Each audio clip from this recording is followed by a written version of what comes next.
Am I an idiot for telling my parents off for always favoring my adopted sister over me? When I, male 27, was 3, my parents, male 51, and female 49, adopted my newborn sister. She is deaf and learned to lead lips incredibly well. She also got better grades and had more friends. I had a few while she was very social despite her disabilities than me as a child, and my parents always called her the best gift they could have asked for. They favored her and gave her everything she asked for. They both made a lot of money and sent her to a very nice private school, while I went to a weekly funded public school 2 blocks from my house. When I was 11, I was made fun of and bullied by a kid in my class, and my father told me to toughen up. I went to my teacher, who filed a report to the principal, who didn't do much later, and my father called me weak for going to my teacher about a bully. The birthday parties for me were not really parties, but where I asked them to make my favorite dinner and they reluctantly agreed. My sister received massive parties, where my parents typically got her around 10 expensive gifts on top of everything else. They funded her college education in full, while they had told me to make do with the tiny bits of money they gave me for chores that I have been saving. More recently, they have asked me straight to my face why I wasn't as intelligent, social, and successful as my sister. Mind you, I make 20K more than her with no degree. Recently, she got engaged to a guy, who I'm currently good friends with and even learned sign language for my sister early in their relationship.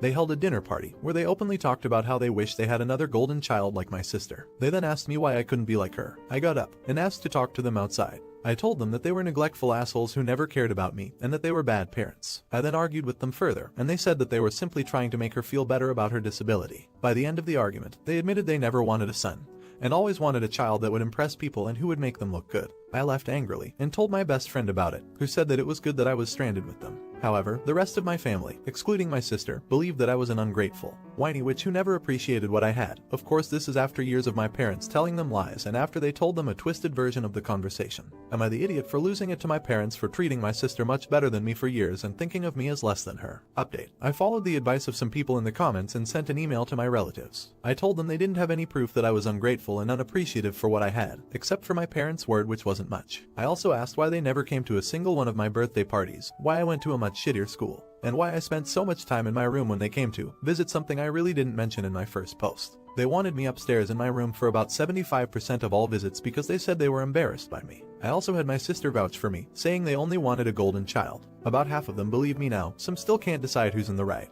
and some are saying that it's reasonable to want a perfect child and that kids are nuisances, and that my parents were 100% in the right. I also determined that my sister had to know something was off. I told her that it would be a bit before I trusted her 100% again. She agreed, seemed surprised when I said it though. I've looked into therapy as well and my first appointment is in 2 weeks. Currently, I still have an urge to call my parents because I don't want to lose them, in case they change their minds. Something else in my head is telling me not to though. One of my close friends even told me that I should sue my parents, and that their wife's brother worked for a really good firm and that they could help me hire them. I don't really think the neglect was that serious for a lawsuit, however. Not the idiot. Opus, I would totally go no contact with them. They admitted that they never actually wanted you, so give them what they want. You are no longer their child. They will never hear from you again. Not the idiot. Definitely not in the wrong. They say they never wanted a son. I say give them that wish and cut them off permanently. Keep them out of your life. They are toxic, abusive, and you don't deserve that treatment. Anyone who takes up their view needs to be cut off as well. Your parents aren't going to change. They will continue to make you miserable if you allow them to. Should Opus cut his parents off? Let me know in the comments. Now, am I the idiot for making my sister's perfect BF leave my parents' home? My female 33, sister Kate, female 38, has been seeing Dave, male 40, for 3 or 4 years now. They met during COVID, so we never really spent much time with him, so it feels like less. She never really seems to have gotten out of the honeymoon phase, because she never shuts up about him. None of it is particularly impressive. It's just normal stuff. He owns his own home.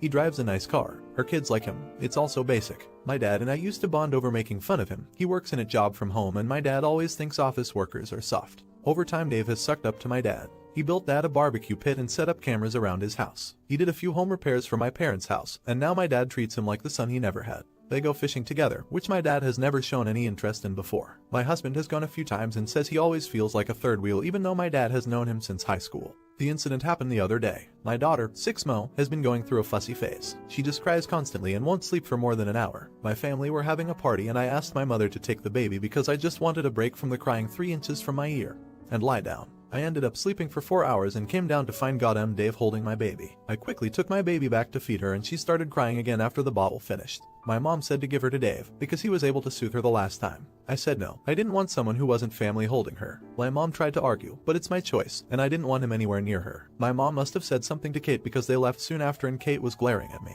Most of my family think I'm an op, even though I didn't actually ask them to leave. I think I was perfectly in my rights to not want him to hold my baby. You're the idiot. What's your problem with Dave? Listen, when you have a kid, and you decide to wander off and take a 4-hour nap, you better be grateful for whatever capable person that stepped up to take care of your kid. You probably don't have a lot of people to do that for you, since no one outside the family is allowed to hold your baby. Your language about this guy is so dismissive, but you can't provide any instance about why you don't like him. But that line about your husband feeling like a third wheel is very telling.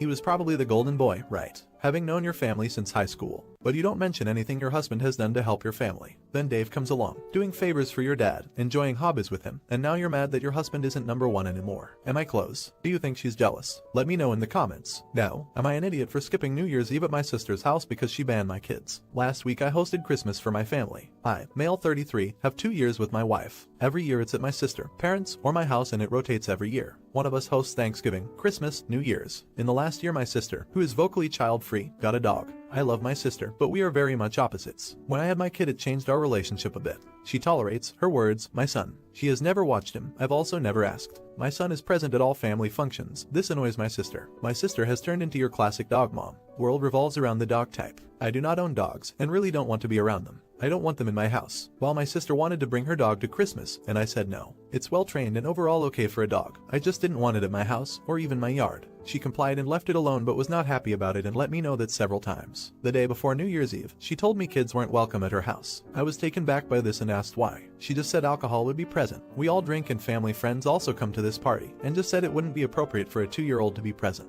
My wife and I had planned to only stay till 10 anyway and then would go home because of our kid. We reconsidered and opted to not go at all and respected my sister's wishes by keeping the kid at home. I let her know a half hour before the party started. Wife and I treated it like any other night. We didn't even stay up till midnight. By 11, I noticed missed calls from her and didn't answer. Fell asleep while texts started coming in. Calling me an idiot. Calling me a dog hater. Saying it was rude I didn't come to the party. Said it was bullshit that she got my kid a Christmas present but didn't get her dog anything. The list went on. She was clearly drunk. I tried to call her. She didn't answer and got a text. I'm not answering, asshole. So am I an idiot here? Update. So earlier today, I finally talked to my sister. In the past few days it had been drama-free, with some today. A few things to address. To be honest, I was pissed at my sister's rule. We had looked for a babysitter and the time we were informed no kids were coming when we said we weren't coming. All our usual baby sisters were going to the party, like our parents, aunts, and no one outside that usual crew was available. Hence the last minute no. For those asking when I told her no to the dog coming over on Christmas, I told her the day before, because that is when she asked. This is her first year with the dog, so I had no idea she had the expectation she would bring it.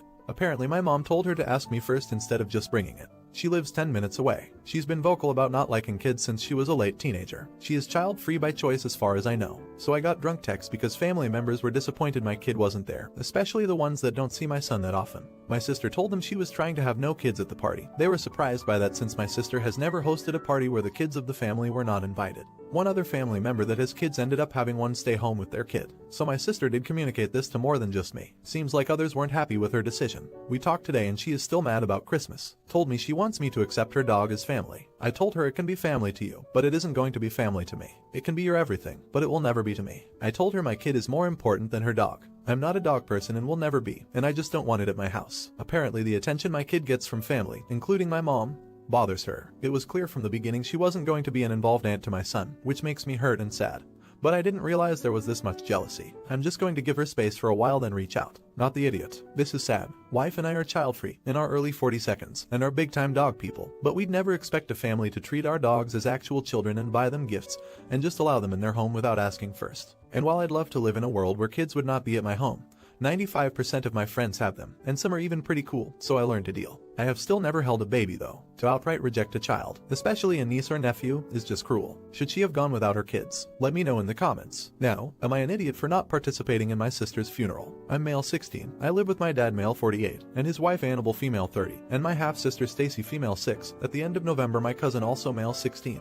Died in an accident. I was there. He was my best friend. My aunt and uncle are devastated, although they have said a bunch of times it wasn't my fault. He was my cousin on my late mom's side and Stacy only met him a couple of times in passing. My sister has been kind of fascinated by what happened to Dally. She had never been to a funeral before. It started pretty much straight afterwards with her having funerals for her toys. Then a few weeks ago she started having funerals for herself. She lies down and says she's died, and then Annabelle says we have to dress nicely and come say nice things about Stacy. So she lies there while Annabelle cries about how much she will miss her, and then when we've said enough nice things, Stacy gets up and says she's alive, and it's over for another few hours. Yesterday she did this 3 times. I can't take much more of this. Annabelle says that Stacy is conceptualizing mortality for the first time and doing it in an incredibly creative way, and I need to be supportive. She says I already conceptualized it when my own mom died and I need to be less selfish. She says my negative flow is disrupting the energy of the house and I should go stay somewhere else if I can't contribute positively to the family dynamic. I would like to be anywhere else, but the only places I could go are my grandparents, mom's side, who live in a retirement community and are very old and sick, and my aunt and uncle, and although they say they don't blame me and they love me, I don't think they should have to be around me that much right now. So I should probably toughen up and just join in Stacy's funerals. After all, I am alive and all I have is a broken arm. Sorry, thanks for listening. Update. Thanks for the support last time.